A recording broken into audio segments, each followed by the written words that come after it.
There we go. That should do it. Sorry about that. I had a bunch of video issues as soon as I started going live. I'm not sure why, but whatever. Thanks for checking out the program. I know it's late and I'm not expecting many people to be online, but just kind of had some thoughts and wanted to talk about stuff if anybody else was awake like me. And, seeing as how I'm, an old man and Friday nights don't mean what they used to mean to me. So, kind of not really in that space of going crazy anymore, which, in my opinion, is a good thing. Actually, it's a really good thing.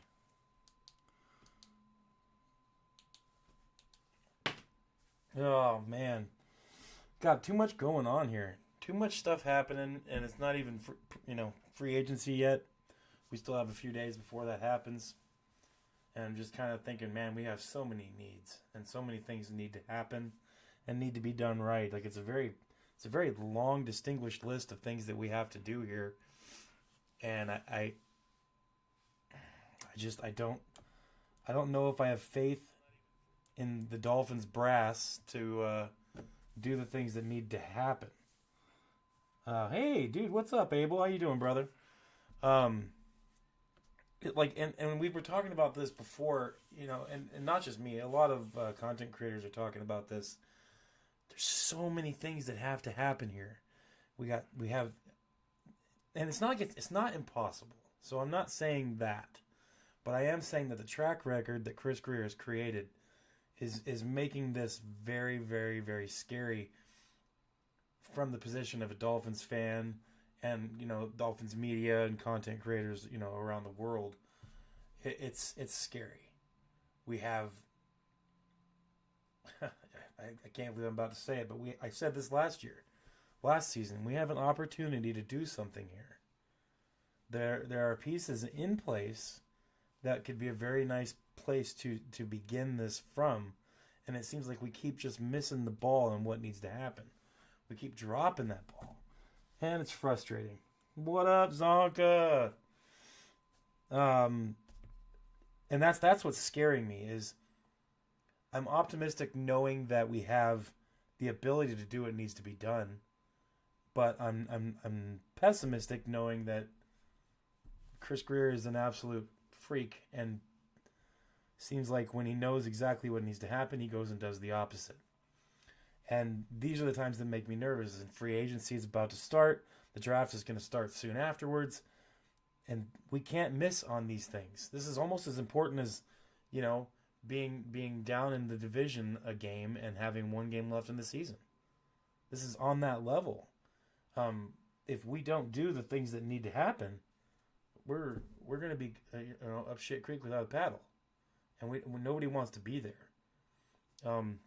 Especially Dolphins fans. We've been largely suffering for 25 years, and that's a tough pill to swallow being in that position. So if you are a Dolphins fan, you are watching this, mad respect, much love, because it's not easy to be wearing that aqua and orange, and it's just not. But we do have, some things happened. We have Bradley Chubb getting restructured and taking that massive pay cut. And the thing about a pay cut, getting your contract done up that way, that's the kind of thing where there's no money kicked down the road. It's not one of those situations. This is just somebody saying, all right, obviously I want to stay here. I want to take a pay cut. And it's huge. It made a big difference. Between that and, let's see, that pay cut and the Teron Armstead situation, lowering his pay, that saved the Dolphins close to $25 million. And I think right now we're sitting at around 25. I know that over the cap and the other one, whatever it's called, they're saying around 10 million, but we're not. We're sitting at about 25 million right now. Once the Bradley Chubb stuff gets worked through, and that's a good place to be. Could it be better? Yeah, absolutely. But I was figuring we were going to be in a worse position just because of Chris Greer I was figuring we'd be in a worse position in the beginning of free agency than we are. So $25 million. That's enough to That's enough to get going. We're going to need to make more, but there's things we can do. Obviously, people are talking about cutting, our fullback, and I don't think that's a good idea. But we could restructure him. We could extend him for a couple years, and that would save us a couple $1 million. Getting rid of our punter would be another one. These are smaller contracts that we could deal with, but would save us a couple $1 million a pop. There's a few things left that we can do. Tendering Kader Kohu was a fantastic idea. I like that. I have not heard if Kader Kohu was tendered as a second round pick or a third round. But I would hope they gave him the second round tender, because if somebody does come in here and snipe him, we get a second round pick, and that's big.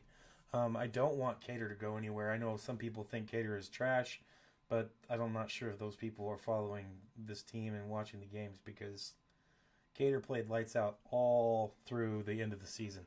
The second half of the season, he played amazing.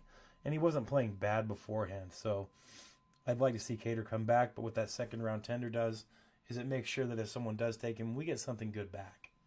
We can take that second round and go get another corner. There's plenty of corners in this draft. So it's a big deal. It's a good thing. It's a good thing. I'm excited for it. The other thing that I was thinking about is, so everybody's talking about all this stuff they want to do and these players they want to get. So I just kind of wanted to walk down a few thoughts I had here. The first one is at quarterback.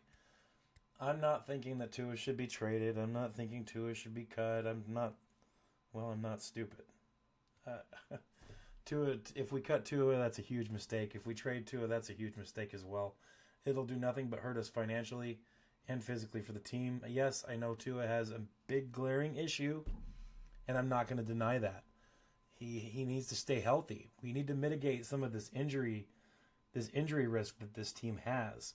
And I think one of the best ways we can do that is, what's a position that we always seem to get screwed by with injuries? Quarterback. So if Tua can't stay healthy, we need to do something and have somebody in place at a relatively inexpensive price, and have him be able to come in and win a couple games. We really need to think about that, and I hope that Chris Greer and Mike McDaniel and the Dolphins front office are working on that. I would say that there's a couple of interesting moves here. Number one, I still think that Jimmy Garoppolo would be an inexpensive and a fairly decent backup quarterback. Definitely better and on a higher tier than any of the other backup quarterbacks we've had in the last 3-4 years, for sure. I think that's a good way to go.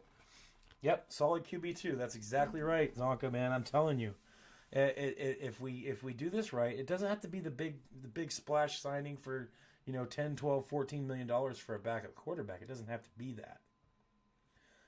Jimmy Garoppolo or Gardner Minshew. Man, I really think that having some Minshew mania on the Dolphins would be a pretty good idea at backup quarterback. Number one, the man is a locker room stud. And by that I mean everybody always likes having him on the team. Everybody gets along with the man. He's positive. He's motivational. And even from a backup quarterback standpoint, Gardner Minshew would be a great addition to the locker room. Jimmy Garoppolo is not so much on that level, but he is an accomplished quarterback. He can play the game. He can make throws. And he can manage a game and not lose it for us.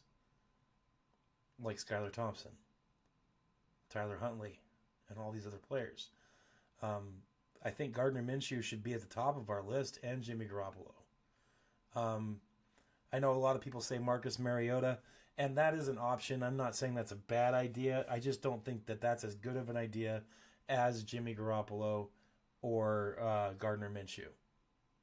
And since Gardner Minshew is recently looking for a home, I think it would be fantastic. Bring his long-haired butt down to Miami. Let's see how long he makes it with that long hair before he cuts it.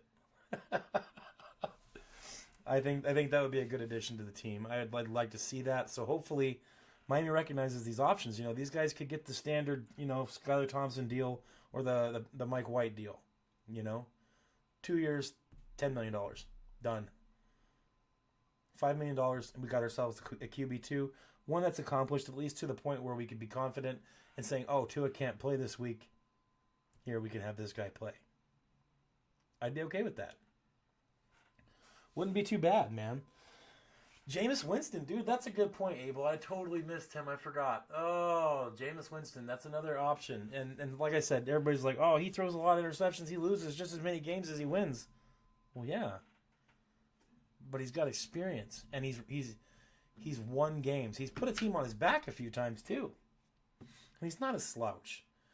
But here's the thing, is people are putting him in a starting QB position and saying, okay, Jameis, here you go. Here's your team, Our $250 million quarterback can't play because he can't keep his hands off of women without being told they can. Ugh, the Browns are screwed. And they just changed his contract again. Not Jameis Winston, but the name that shall not be mentioned. I won't mention the man. He's a predator. But yeah, they just extended it. They just changed his contract again, and all they're doing is kicking money down the road. They're screwing themselves over here. But nonetheless, Jameis Winston's looking for a home. That's another great idea. I'd love to see Jameis Winston come down to Miami, if the price is right, and I'm sure it would be, because Jameis knows who he is more than anybody else. He's very honest about things. And you talk about a locker room presence, that's another one. Remember, we're not looking for the greatest starting quarterback ever. We're not looking for that position. We're not looking for a starting quarterback, period. We're looking for a backup. Somebody that can come in the middle of a game or for a game or two during the season and win a game. Tua missed, a lot of games last year. If let's say Tua missed 5 games. I know it wasn't 5 games, but let's just say Tua misses 5 games this year coming up. Ideally, what you would want as a minimum would be for your backup quarterback to come in and win 3 out of those 5 games. What would have happened this year if we would have won 60% of the games that we had no Tua for? What would have happened? I'll tell you what would have happened. We would have made the playoffs. But instead we were dinking around with these dumb quarterbacks. These ones that we should have never had on the team in the first place. And no offense to Skylar Thompson and all these guys, but I don't think they belong here. I'm not sure that Skylar Thompson belongs in the NFL as even a backup. And we were shown why repeatedly. Skylar Thompson had years to work this out, and he just couldn't put it together. So I really think I'm going to add Jameis Winston to that list. So yeah, Abel nailed that one. Jameis Winston, Jimmy Garoppolo, or Gardner Minshew. They would all be fantastic additions to the team as a backup quarterback. And, Jimmy Garoppolo, very familiar with the offense. The Browns run a similar system too. So Jameis Winston's familiar with it. Gardner Minshew, but he's a smart man. And Gardner Minshew has that berserker type attitude, and you got to love it. He's a dog. I mean, say what you want about him, but he's a dog. And having that mentality, like I said in a previous video, you have enough people that have that identity or that mindset personally, you're going to change that identity of that team. If we get enough people in here with that don't quit, ride or die type attitude, our mentality and our identity as a team is going to change. The only way that happens is if you sign players with that mentality. So Gardner Minshew would be fantastic too. Yeah, I agree. Boyle and Huntley, they're not it. Now, I would be okay with keeping Huntley on the team as a third-string quarterback for now. I would be, really, especially this year. I really think that drafting a quarterback in this draft might be kind of a mistake. So I left it open in the beginning of the offseason thinking about we could draft a quarterback if we wanted. But as these draft prospects proceed through this system, and as we inch closer to the draft, I really don't think that this year is the year to be drafting a quarterback. So, I mean, it could change. Yeah, Skylar was brutal, man. I agree. He was horrible. So, yeah, I'm glad we all agree there, because that guy was he was crap. repeatedly didn't get anything done, and he had plenty of opportunities, and should have been a lot better. So the Skylar Thompson experiment in Miami is over. Wish him all the luck in the world. But we do have options, and that's my point. All these quarterbacks that we're talking about, these are $5-6 million a year quarterbacks max. Marcus Mariota is not even worth that, but he would be decent to have. Better, an improvement over what we've had at quarterback for sure. So that's how I'm seeing the quarterback situation. Yeah, that play in Seattle where Skylar Thompson got blown up and you saw him limping around and falling all over himself, couldn't get up. That was rough. And like I said, I'm sitting here talking badly about Skylar Thompson like he's not a good quarterback, and I may feel that way, but no one deserved that. No one deserved that. He didn't deserve to, have his ribs broken, because I think that's pretty much what happened. They didn't say it. The Dolphins didn't say that after the game or the weeks after, but I think that's what happened. Everybody heard about how he was struggling for so long afterwards. He couldn't even put on his jersey or his pads. He had to have players help him. How horrible is that? It was absolutely horrible. So Skylar Thompson, of course, doesn't deserve that. Man, my eyes are bugging the crap out of me right now. I've been dealing with a pretty bad flu. I never had one like this. It's been kicking my butt. Managed to keep going to work during it though, and now I'm still running a fever. My fever peaked out at 104. Sucks. I hate it. I hate the flu. So we talked about the quarterback. That's a need for us, but it's not the most important need. I just wanted to get that discussion kind of out of the way. The big things that we really, really, really have to worry about here is offensive line and inside offensive line and defensive tackle. With Bradley Chubb being resigned to our edge room, I'm really happy with the way that that's turning out. And keep in mind, we do have some players sitting and waiting in the wings to kind of start making an impact. And I do think, I know it's early, but I do think that Mo Kamara will start making an impact with this team. It's just, when is it going to start? When are they going to start giving him reps? I don't know. We'll see. But hopefully in this offseason, we see some definitive growth from Mo Kamara. So as in that edge rushing room, Jalen Phillips, Bradley Chubb, Chop Robinson, that's one heck of a rotation. Really, I think we would maybe need one more player, maybe a specialty player. There's things we can do there. A lesser priced free agent, or even possibly finding an edge rusher in the draft. I would be happy with that. There's a lot of good edge rushers, but when you're thinking about edge rushers transitioning from college to the NFL, how do I say this without being mean? It's so rare for an edge rusher to come in from college to the NFL and make an impact immediately. That's a growth position where you need to grow to improve, to be, a factor in games. Which is why I'm not worried about Mo Kamara. A lot of people are saying, "Oh, where's Mo Kamara? I thought he was going to be good." Well, he might be. I do think he will be. But they need time to grow. So I think that, and there's also a lot of intelligence involved with being an edge rusher that people don't think about.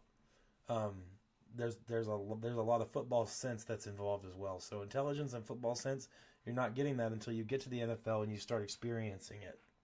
So preseason is very important for edge rushers, especially young ones.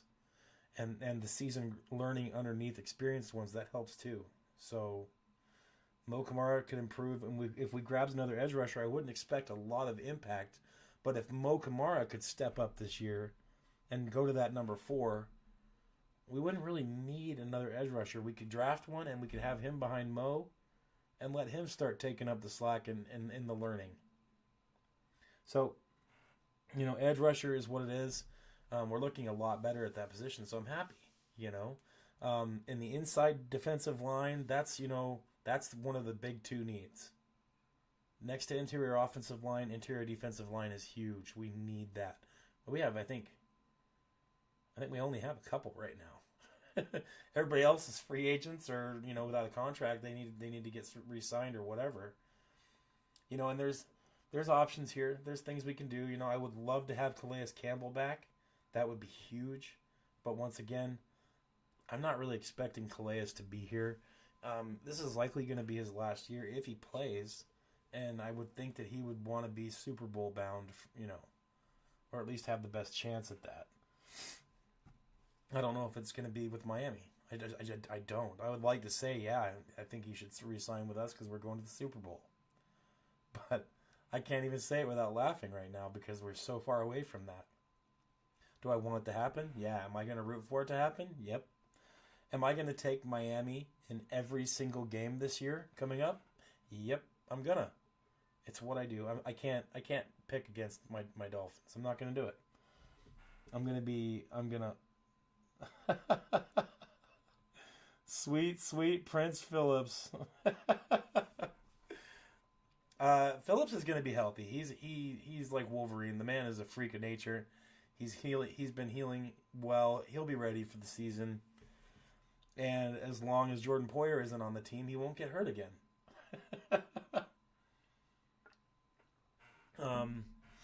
Bradley Chubb is at 100% right now. He's ready to go, 100% ready. Love to hear it. Now I'm looking back on last season when they decided not to start Bradley Chubb in that Houston game and keep him out for the rest of the year. That was a good decision, especially the way things played out. I don't think having Bradley Chubb in those games would have made that much of a difference. And I'm happy to know that Bradley Chubb is 100% healthy and chomping at the bit to get back on the field. So that's great news. So we do need interior defensive line. There are spots in the draft with good defensive linemen ready to go. And there are also some good players sitting in free agency. Let me see if I can pull this up real quick. Pull up the free agent list.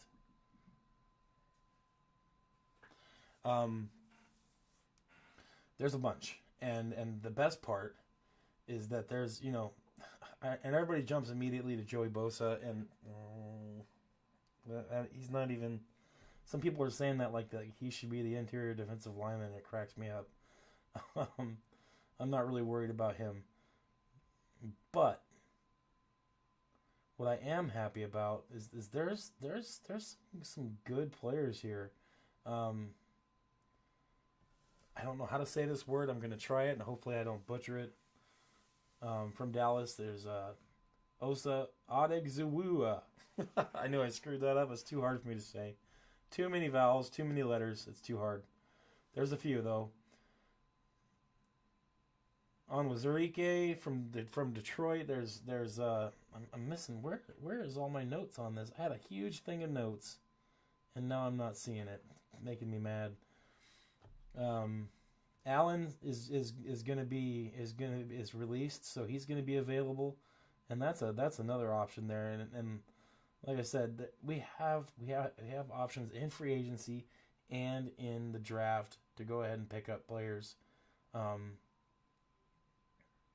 Plus, there's also some options here existing within Miami right now. Benito Jones, obviously not a final answer. He's not in solution for us, but he could be a position filler, and he is a help.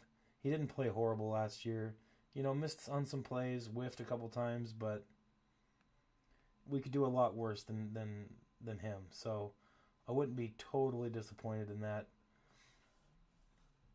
Yeah, but we're sitting at $25.6 million, and we have plenty of options. It's not the end of the world. We could very easily end up with a 4 or 5 man rotation at the interior defensive line, and we could be relatively happy. Jonathan Allen he's fantastic, and the Commanders cut him, so that's even better. I mean, they didn't tag him or anything. It's just he can just come and sign with whoever he wants. And you're not looking at an incredibly huge deal to get him. But could you imagine Jonathan Allen and Sealer on the interior defensive line together?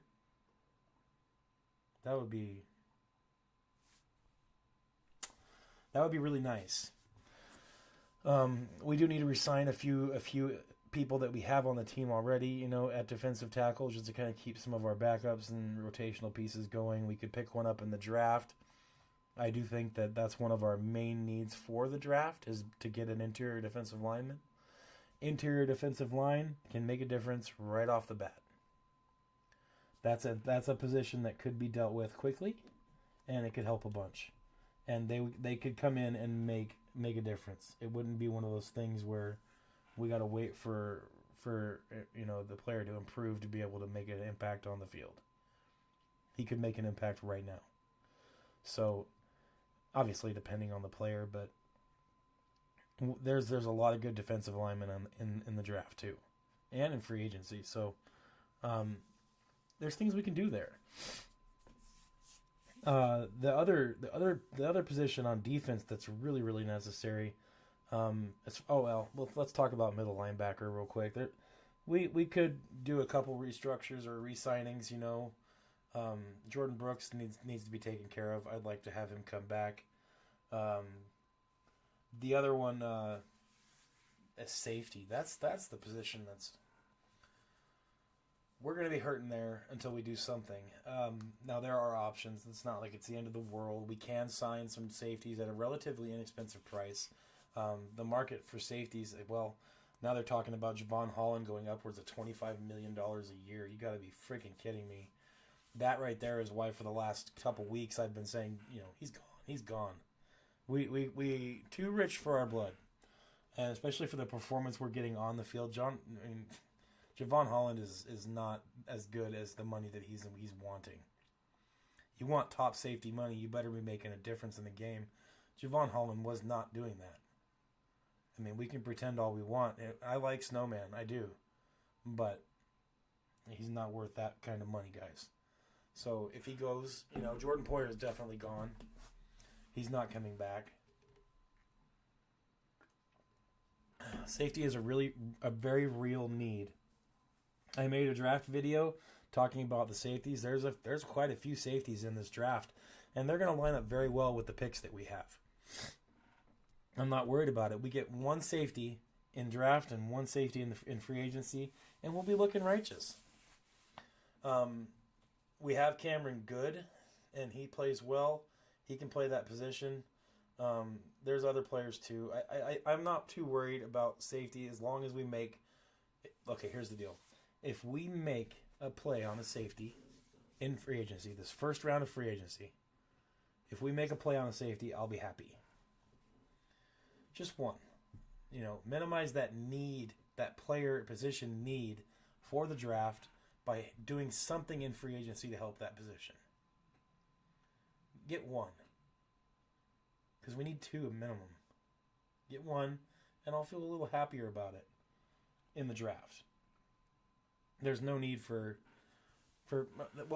we can panic all we want. We can talk about how the season's over and do all this. It's just not worth it, guys. It's not worth it.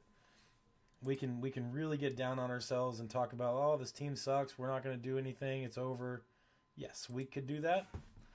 And it could be everything that we hoped it would be as far as a losing season. But what's the point in rooting for that?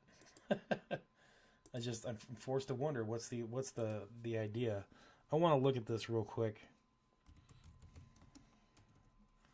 I want to pull this up and I want to make sure that what I'm saying is correct. Okay. Yeah.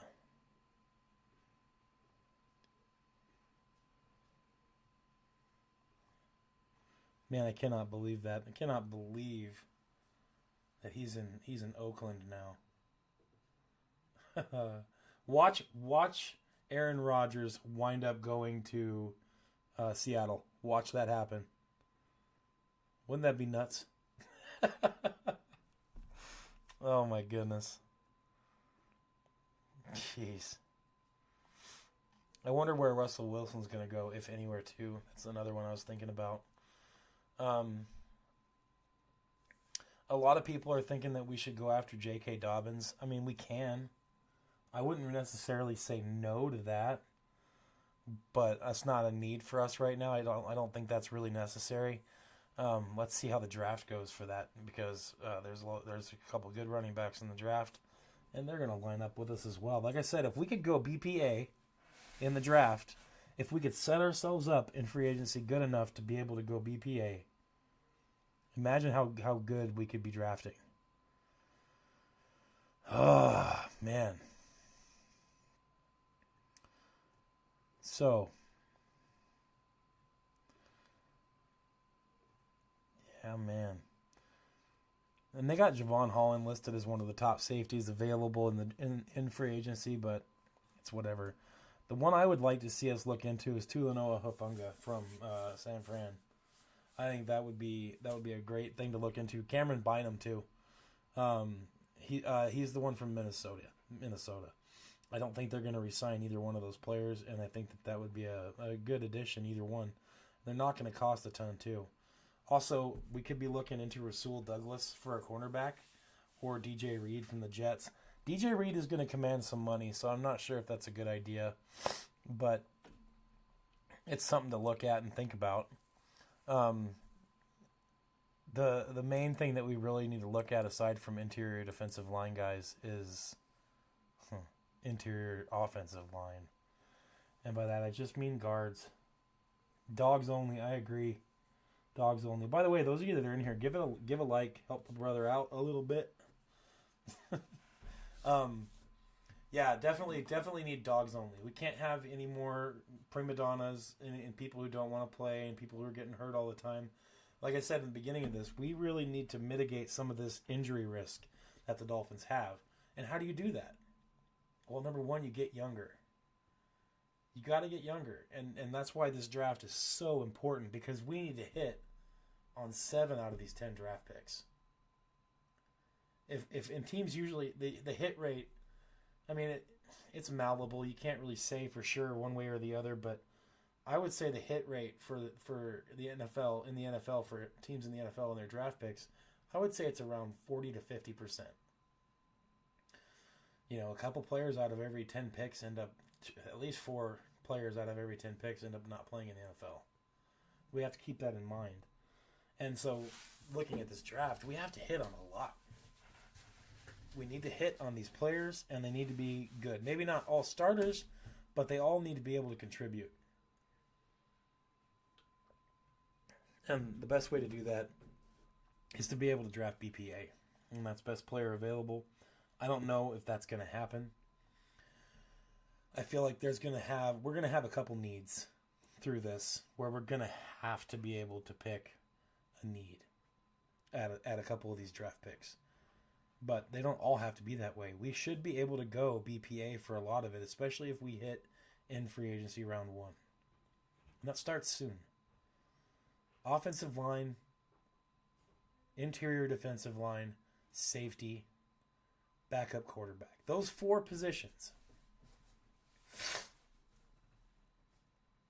And that's where we need to focus for free agency this first round.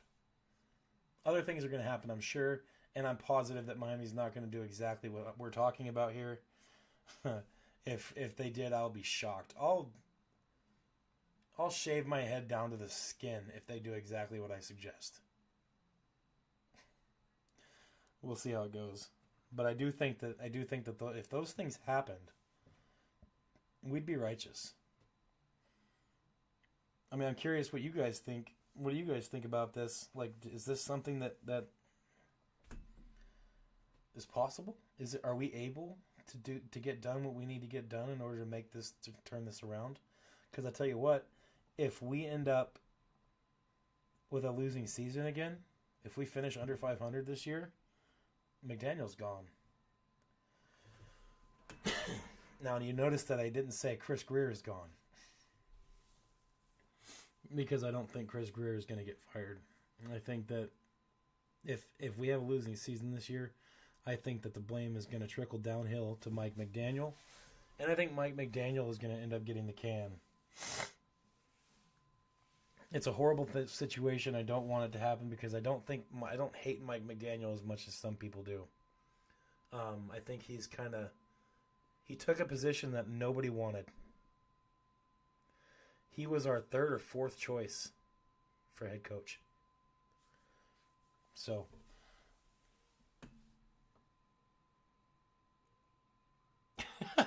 my hair is safe. Yeah, thanks. Oh, I'm glad. It's not even that long, man. Look, it's pretty short, you know. Uh, but yeah, I think I would be totally Mr. Cleaned if I shaved my head like that. I would look horrible. I am too. I'm unreasonably hopeful as well. I try not to be like, and it's funny because Curtis from Ace Per Head, he always talks about hopium, and it always makes me giggle because I'm like, dude, do you realize that I'm your buddy and I'm full of hope. I must drive him crazy sometimes. Shout out Curtis. Oh man. Ah, you're not unreasonably hopeful. I'm not unreasonably hopeful either. I'm hopeful, but I explain the reasons why I am hopeful for at certain points and for certain things. I'm also pessimistic about certain things, and I communicate that as well. Um, I'm very pessimistic about our judgment from our general manager, and that worries me going into the draft and going into free agency. But there's so like he's just Abel just said exactly what I was about to say. There's so much that has to happen perfectly, so it worries me. But then I go look at other team situations, the Browns, the Saints. The Bills have a lot of issues right now. They're hurting for money. There's other teams that are struggling with a lot of this too. A lot of general managers make some really bad decisions. You want to talk about a general manager that makes a lot of bad decisions? The guy from the Browns. Horrible general manager. Let's trade Baker Mayfield away and go get the man who shall not be named. Fantastic idea. It worked out well for him.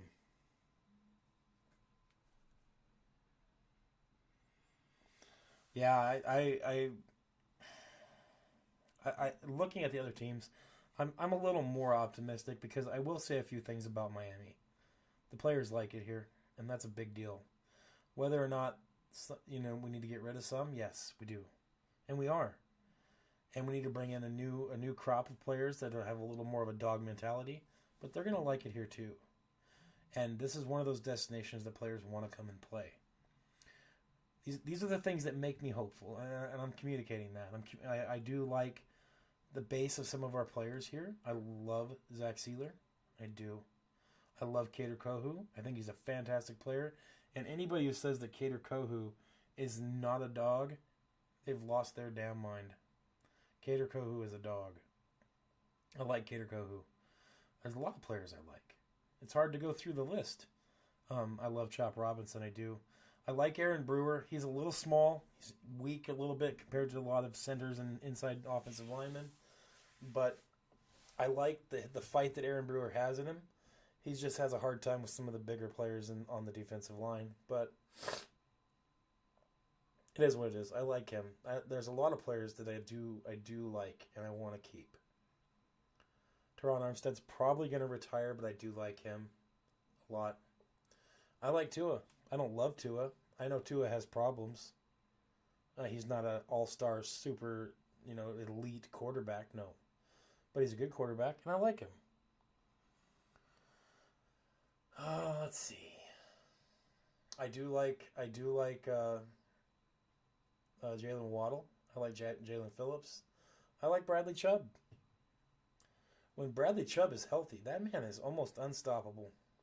And it's weird because he doesn't look it, He's not all cut up and huge and beefcakey. But the man knows how to play the position. He does well. So, point is, there's a lot of players I like. That gives me hope. There's a base of players that we can build off of. I like a lot of our coaching staff. I like the moves that we've made with the coaching staff this year. finally getting rid of our special teams coordinator. That gave me hope. Storm Duck. Storm Duck. Dude, I love Storm Duck. Even if he was the worst player in the NFL, I'd still like Storm Duck just because of his name. I love to say his name. Storm Duck. I'm getting his jersey. It's happening. I'm just waiting for the right deal. I think what I'm going to end up doing is I'm going to create a jersey and just have his jersey made that way because I can't find an actual jersey from him yet. That's not, $450. Yeah, I do like Storm Duck. In all seriousness, he is my boy. He plays hard. He doesn't quit.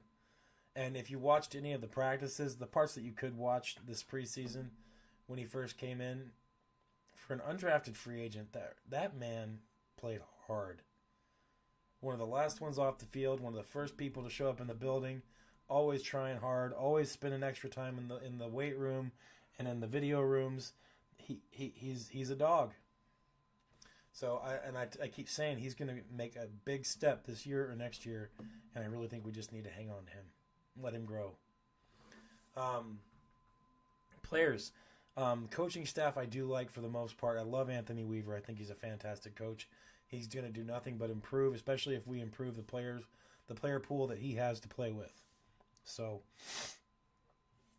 Anthony Weaver gives me hope, makes me feel confident in our defense just because of the coach.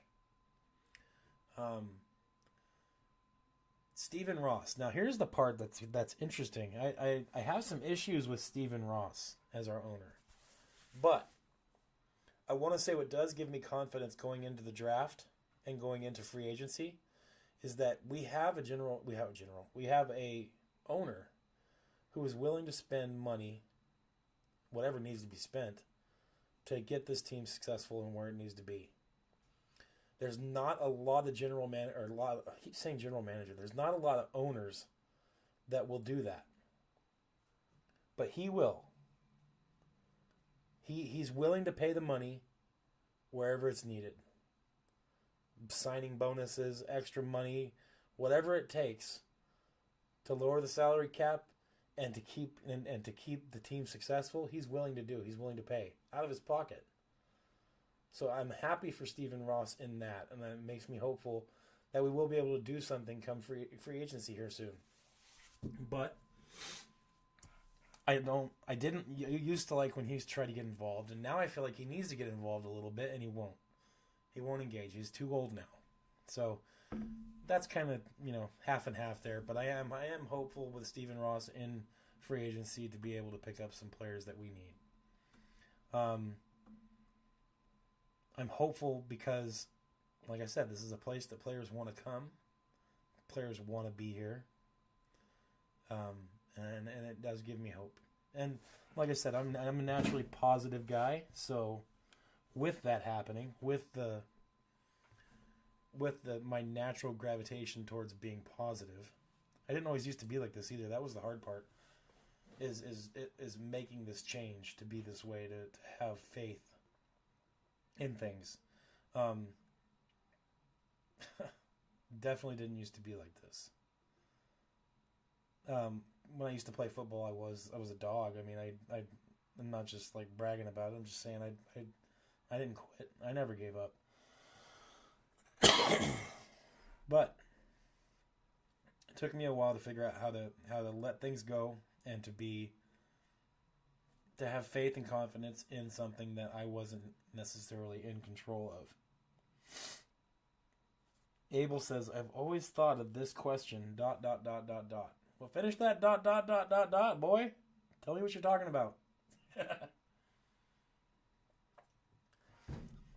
But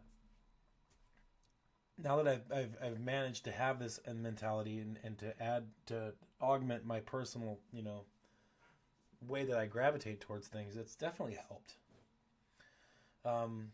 So I am on the more hopeful side because I do see a path for things to be successful. Like I said, is it the easiest path? No. But it's definitely possible.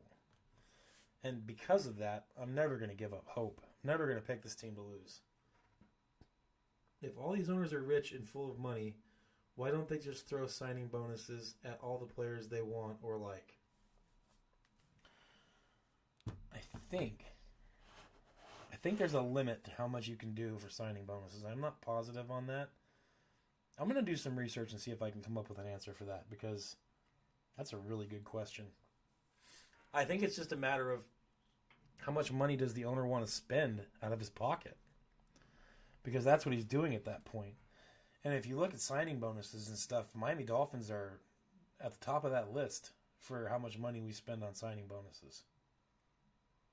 And it's because Stephen Ross is one of the richest owners in the NFL, next to the Broncos owner and, I can't think of the other one. Stephen Ross is top 3. But I think it's just a matter of where they personally draw the line at spending their own money. So, yeah, me too. I picked the Dolphins to win every game. Always will. Which is funny because sometimes, like during last season when I was doing like the preview videos for each game, and then I would pick at the end of it, I'd say who I thought would win and stuff. It always made me laugh inside because it's like, well, you guys know I'm going to pick Miami to win.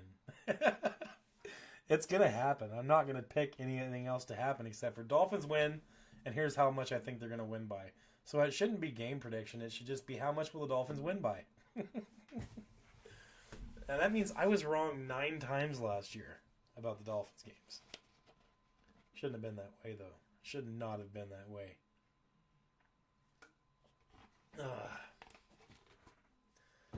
So sad. But we'll see. Things are going to start getting kicked off here. Oh, Tyrell Dodson. I forgot to mention him. Ooh, that's terrible. Tyrell Dodson is a beast. You want to talk about, a dog. That's Tyrell Dodson. We definitely need to re-sign him. The Dolphins are working on it, obviously. They said they're interested in keeping him, and they're in negotiations, so I hope that happens. And we need him on the team, for sure. Man.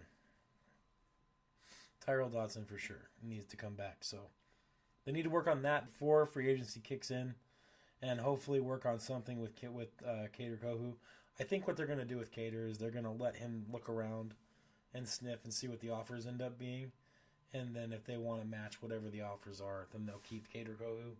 And hopefully they do. But if someone offers Kader something ridiculous like $10, $12, $14 million a year, then I think that we're going to end up losing Kader Kohu. But at that point, we'll pick up a second-round draft pick. And that would be okay. So, yeah, I'm really curious to see how this all shakes down. But I'll be here reporting it all. I'll be covering everything, just like I normally do. A little bit of hopium, as Curtis calls it. It's what it is, man. There's too many. Yeah, agreed. We definitely need to keep Kader. There's too many, and I'm not complaining about them or criticizing their style, but there's so many content creators that just look. They complain a lot. They're very negative. And I'm not criticizing another content creator and what they do, but that's just how they do it. That's how they communicate what they think needs to happen and their feelings. I get it. It's what it is. But I'm not that way. And I've noticed that there's a lack of Dolphins content creators that are positive and do have a tiny bit of hopium, even though the hopium that I feel, I justify, I explain why I feel that way about things. And I also communicate my concerns. But what I'm not going to do on this channel is be negative. And talk about how this person and that person sucks and we're a terrible team and we're never going to get better. It's going to be the same old thing every year. It's not me. It's not going to be me. And here's why you shouldn't want it to be you either. It shouldn't be you. And here's why. Do you want your team with that attitude? Do you want your team to be like, oh, here we go again, another year of mediocrity? You talked about needing dogs on our team to play. We always talk about it. We need dogs. We need people who don't quit. If we're expecting that of our team, then we need to be that in the fan base. In the content creator area, we need to be that as well. We can't expect our team to be dogs and fighters and then have a fan base that's full of a bunch of pussies. We got to suck it up as a fan base. And if we do that, that's that whole mentality thing where mentality rubs off. If we had a little bit more of an optimistic and tough fan base, because I do think that we're kind of a finicky fan base. We're definitely jaded, and we have the right to be jaded, but we need to be a little more positive. And if we're positive, that positivity rubs off. If you guys don't think that these players watch some of these content creators, you're nuts. These players watch these content creators. Maybe not me, because I only have like 215, 25 years. Yep, yeah, that's it.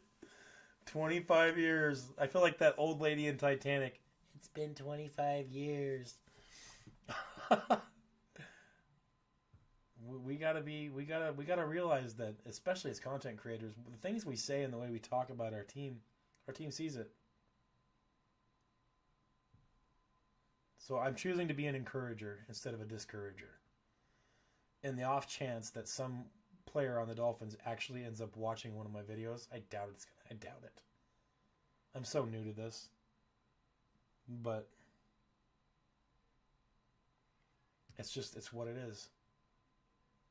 I've got to be me. So I'm a positive content creator. I'm going to create positive content about Miami.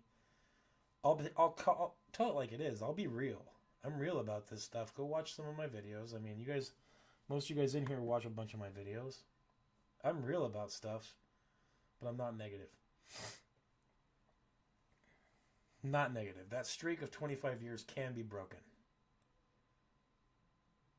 But we don't want our players to start the season and go, here we go, another season of 9-8, 10-6, or 10-7, mediocrity, 8-9. We just can't turn the corner. We can't win in cold weather. We can't win in the end of the year. We can't win a playoff game. We can't. If we have that attitude and our players have that attitude, nothing's ever going to change. So if we want change to happen in the locker room, then we got to change too. We all got to suck it up a bit. So, thanks for coming to my TED Talk. Thanks to you guys who came in here and listened to me chat for a little bit. I do appreciate it. It's been an interesting week or so here where I've been trying to recover from the sickness. And this is the first time in a week that I felt like I could maybe get on here and do a live stream without totally losing my voice. It's almost gone, so I'm going to have to get off here. But if you guys give a like, if you could, I do appreciate you guys coming in here this late at night. You guys are not in Alaska, so this is much later for you than it is for me. So thank you, each of you guys, for coming in. And if you guys have any questions, put them in the comments. I'll get to you guys as soon as I see them. You guys have a great evening, a great day, a great weekend. Enjoy yourselves. Enjoy the beginning of free agency next week. Oh my goodness. This is when all this stuff happens. Be excited. Put some of that positive vibes out into the universe. Let's do this. Fins up. We'll see you guys later.